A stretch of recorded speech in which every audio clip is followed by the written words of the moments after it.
Non, pas lui ronde, un Shinji fait tomber son Eva à terre. Blanche la ramasse et lui fait mordre la poussière. Il la jette sur un mur sur lequel il accule. Et là, il sort sa grosse tige et l'encoua. Mais c'est quoi ça?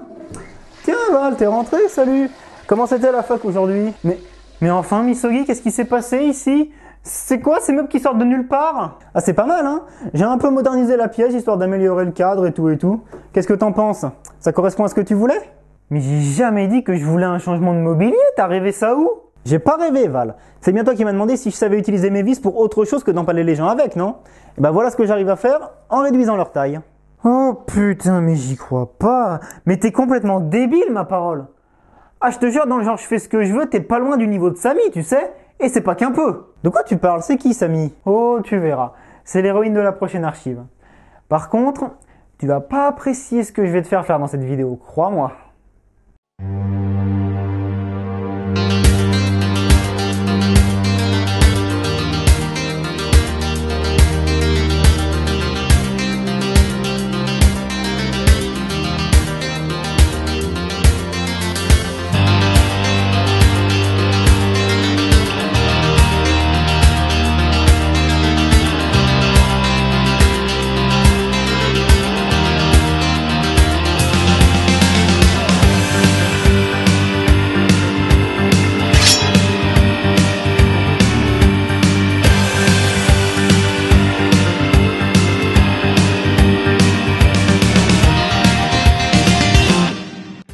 Je suis vraiment obligé de rester comme ça pendant tout l'épisode? Oui, ça t'apprendra à faire ce qui te plaît chez moi sans me demander la permission. Bien, sur ce, mesdames et messieurs, bienvenue dans l'aile manga des archives de Val et aujourd'hui je vous propose de ressortir le dossier au nom le plus long jamais passé sous mon expertise. Hoshi no Samidare, Lucifer and the Biscuit Hammer, tel est le titre complet de ce manga écrit par Satoshi Mizukami. Il s'agit d'un seinen qui a été publié de juin 2005 à octobre 2010 dans le magazine Young King Hours de la Shonen Gaosha. Pour vous situer un peu, c'est dans le même magazine qu'a été publié Excel Saga. Haru, c'était pour toi. Ce manga compte 65 chapitres répartis en 10 tomes, tous sortis en France chez les éditions Ototo, prends en bonne note Florian, et j'ai malheureusement le regret de vous annoncer qu'il n'a pas été adapté en animé. Quoi, il a pas d'animé? Oh, je sens que tu vas en chier pour faire des vues là-dessus, Val. Ah, tu me mets au défi. Ok, qu'à cela ne tienne. Voyons si mon analyse peut vous donner envie de découvrir un manga qui n'existe qu'en version papier. Déjà, arrêtons-nous sur le titre, voulez-vous? Hoshi no Samidare, phonétiquement ça veut dire pluie d'étoiles estivales. Seulement, j'ai un petit problème avec cette traduction. D'une part parce qu'elle ne prend ce sens que vers la fin de l'histoire et de manière bien trop anecdotique à mon goût, et d'autre part parce que la langue japonaise a ça de merveilleux qu'elle peut être lue d'une certaine manière alors qu'elle est écrite d'une manière complètement différente. En l'occurrence, le titre du manga s'écrit comme ça. Et ça, je suis désolé, ça ne veut pas dire étoile, ça veut dire planète. Ajoutez à ça le fait que Samidare est également le nom de l'héroïne, et on se retrouve avec une nouvelle traduction possible que je trouve bien plus adaptée, Samidare la terrienne. Et je pense qu'en vous expliquant le début de l'histoire, vous comprendrez pourquoi cette traduction me paraît plus logique. Par une belle matinée d'avril, alors qu'il vient juste de se réveiller, le jeune Yui Amamiya se retrouve nez à nez avec un lézard. Camoulox! Ah non Misogi, ça aurait pu en effet, mais un Camoulox ça ne marche que si la phrase n'a aucun sens. Or le manga démarre vraiment comme ça, c'était pas une vanne. Première page du premier chapitre, on a droit à un magnifique. Quand je me suis réveillé un matin, il y avait un lézard dans ma chambre. La vache, paye ton introduction instantanée. Je ne te le fais pas dire. Bref, le lézard, qui s'appelait Noi Crescente, apprend à Yui qu'une certaine princesse protège la Terre, mais que nombre de forces maléfiques en veulent à sa vie. De fait, Yui a apparemment été choisi pour être l'un des chevaliers qui protégera le monde de la destruction, mais comment dire, il s'en bat les couilles à peu près aussi fortement que Gurren Lagann se battait les couilles du concept de subtilité. Ce n'est qu'à la fin de la journée, après avoir au passage découvert qu'on lui avait offert un pouvoir de télékinésie, que Yui se fait attaquer par un golem, lequel l'aurait tué sans l'intervention de Samidare Asaina, une collégienne qui s'avère être la princesse recherchée par Noi au début du chapitre. Hashtag coïncidence.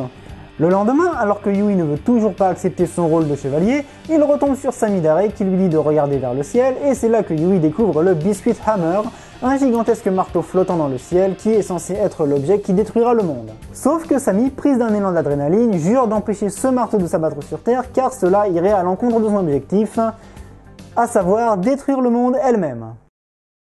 Vous l'avez pas vu venir celle-là, hein? Et c'est par un simple jure-moi fidélité accompagné d'un sourire satanique que Yui décide d'aider Samidare dans son but de déclencher la fin du monde. Maintenant, tu comprends pourquoi je t'ai comparé à elle? L'un comme l'autre a imposé vos délires aux gens en mode je fais ce que je veux? Non mais c'est toi qui es barge là! Tu me compares à une fille qui veut détruire le monde alors que j'ai juste changé les meubles de l'appart? Mais c'est complètement démesuré! Dixit le mec qui n'a pas hésité à défigurer une fille juste pour vérifier que ses sentiments pour elle n'étaient pas superflus. Et après c'est moi qui fais des choses démesurées. Tu as osé utiliser l'argument Najimi. Tu as osé parler d'elle en ma présence. En effet, Misogi. Et sache que je n'hésiterai pas à le réutiliser s'il le faut. Après tout, c'est mon seul moyen de pression efficace contre toi actuellement. Espèce de ça. Moi aussi je t'aime, Misogi. Mais pour l'instant tu m'excuseras, j'ai une vidéo à faire. Du coup, pour résumer, l'histoire commence sur un magnifique tableau de guerre tripartite, avec d'un côté le mage Animus et ses golems qui veulent détruire le monde, de l'autre les chevaliers choisis pour le protéger, et en plein milieu nos deux protagonistes qui officiellement sont du côté des chevaliers, mais secrètement veulent faire la même chose que l'antagoniste. Alors, Hoshino Samidare, qu'est-ce qu'on en a pensé? Eh ben franchement, ce manga, il casse pas des briques.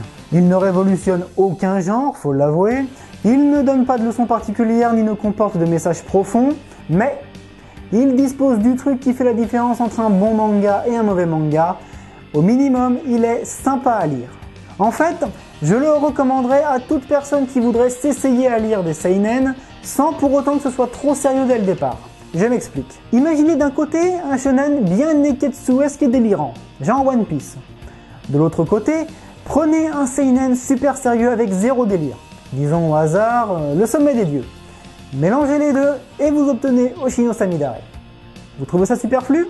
Pas de problème, j'ai des arguments. Pour le côté neketsu, le meilleur argument ne peut être autre chose que les combats qui sont sans doute la partie la plus délirante du manga. Entre Samidare et sa force surhumaine et les chevaliers qui utilisent une sorte de télékinésie, les combats ont beau ne pas être vraiment spectaculaires, ils arrivent quand même à être assez épiques. Par exemple, vous avez la Kendoka qui peut manipuler son sabre à distance, la fille qui peut manipuler la glace, le taciturne et ses coups de pied perforants, ou encore le gros barjo qui se jette à corps perdu sur les ennemis avec un sourire sadique sur le visage. D'ailleurs, l'auteur a vraiment poussé le délire jusqu'au bout en insérant un petit débat comique.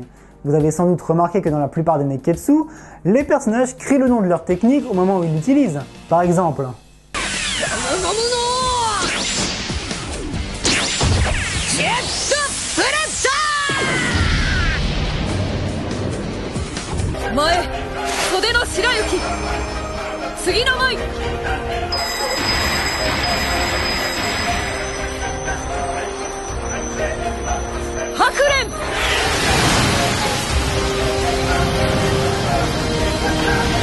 Hakke 64章 Hakke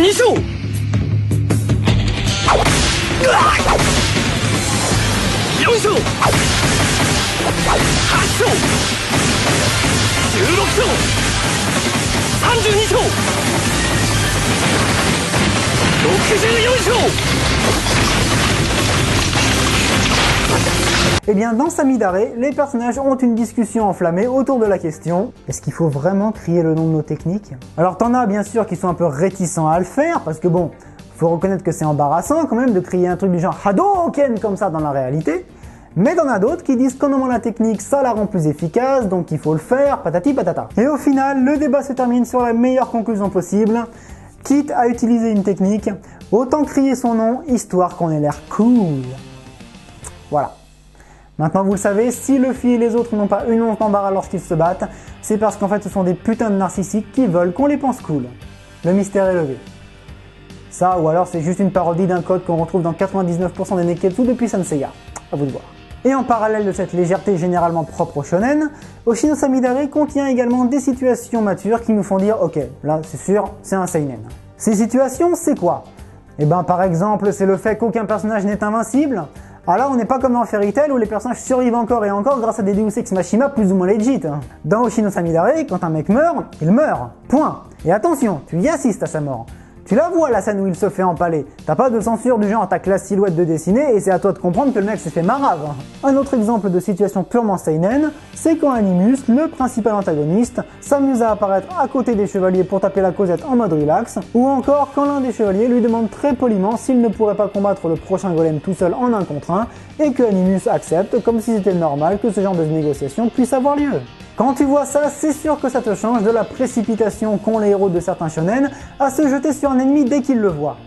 Oui, je pense à toi Naruto, à toi et à l'instinct belliqueux qui t'a poussé à affronter Zabuza au lieu de fuir comme l'avait dit Kakashi. Bref, vous le voyez, sans être le manga le plus original du monde, Samidare réussit quand même à faire un joli cocktail entre délire et maturité. Donc le fond est relativement intéressant au final. Mais qu'en est-il de la forme ? C'est un peu plus compliqué. En ce qui concerne le développement des personnages, pour commencer, il est assez poussé pour me satisfaire. On a beau voir que 65 chapitres à lire pour atteindre la fin de l'histoire, aucun personnage n'est laissé en plan. Que ce soit la princesse, les chevaliers ou même le magicien, tous les personnages récurrents ont droit à un chapitre dédié, histoire qu'on en apprenne un peu plus sur leur passé respectif. Même le chevalier de l'Espadon, qui pourtant est mort avant que Yuin le rencontre, a droit à un chapitre qui raconte sa vie. Alors si ça, c'est pas du respect montré au personnage, n'est-ce pas Kishimoto Sensei? Par contre, là où j'ai vraiment un problème, c'est sur le dessin. Enfin, pas sur le dessin en lui-même, mais sur la manière de l'analyser en fait.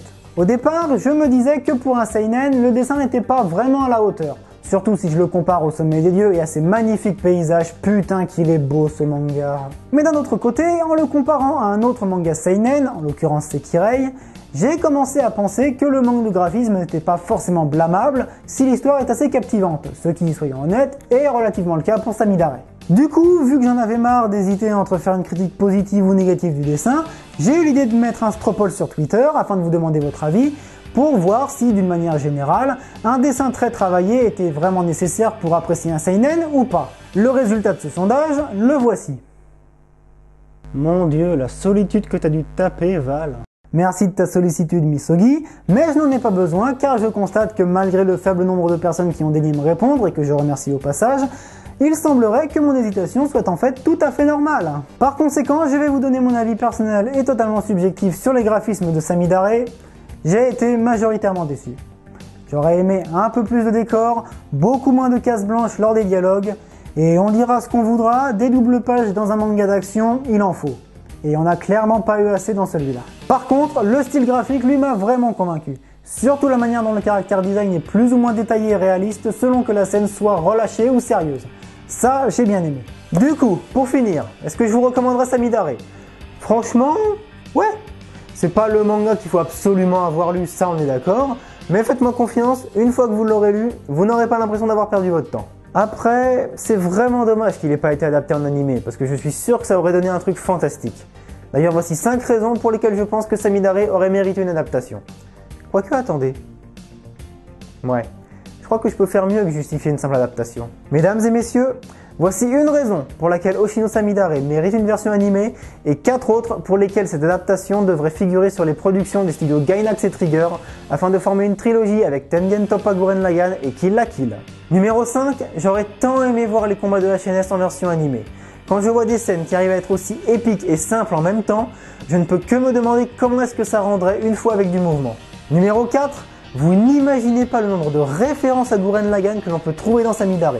Entre le drill kick de Soichiro, le passe-temps de Yui qui est de creuser des trous, et ce putain d'épisode de l'anime qui regarde à peu près tous les personnages, c'est comme si Samidare suppliait qu'on fasse un lien entre lui et TTGL. Numéro 3, vu la tendance du staff de TTGL et KLK à accorder plus d'importance aux personnages et à leurs actions plutôt qu'au décor, eh ben qu'ils en profitent. Je veux dire, c'est pas comme si dans Kill la Kill l'environnement était respecté d'une quelconque façon, n'est-ce pas Suzuki-kun?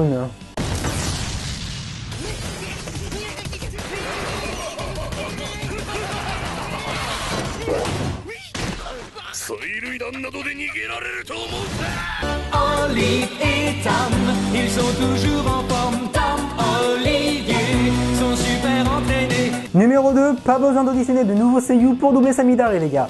Vous pouvez très bien repasser un coup de fil aux seiyuu qui ont doublé Gurren Lagann et Kill la Kill. Je me suis même permis d'attribuer certains rôles à l'avance histoire de vous faire gagner du temps.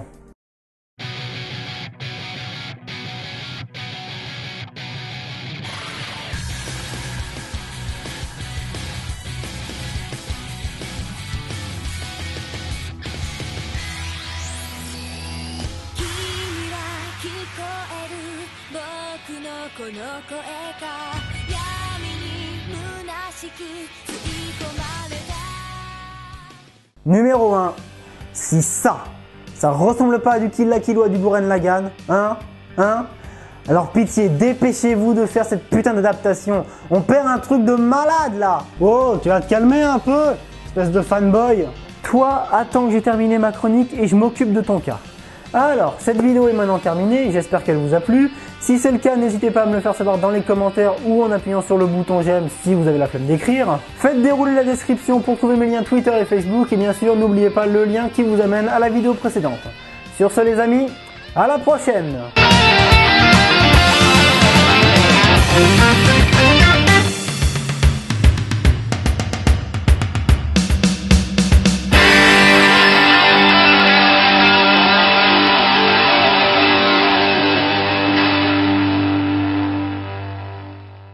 Sur ce les amis, à la prochaine. Ok, fin de tournage. Ouh, super. Je peux enfin quitter cette position fatigante. J'en ai pas encore fini avec toi, Misogi. Oh, mais quoi encore? J'ai pensé à un truc que tu pourrais faire pour t'excuser de ton initiative avec les meubles. Et si tu les aimes vraiment pas à ce point, tu sais que je peux tout remettre comme c'était avant avec All Fiction et on n'en parle plus. Non, laisse-les. Ils sont bien comme ça finalement. Par contre, la prochaine fois que tu auras une idée pour décorer l'appart, tu devras m'en parler avant. Ok, c'est bon, j'ai compris. Bon alors, qu'est-ce que je dois faire pour que tu me lâches enfin avec cette histoire? Oh, 3 fois rien, je t'assure. J'ai juste besoin que tu me mettes en contact avec Anten Shiranui. Mais pourquoi tu veux parler à... Non. Ah, ne me dis pas que... Oh si, c'est exactement ce à quoi tu penses.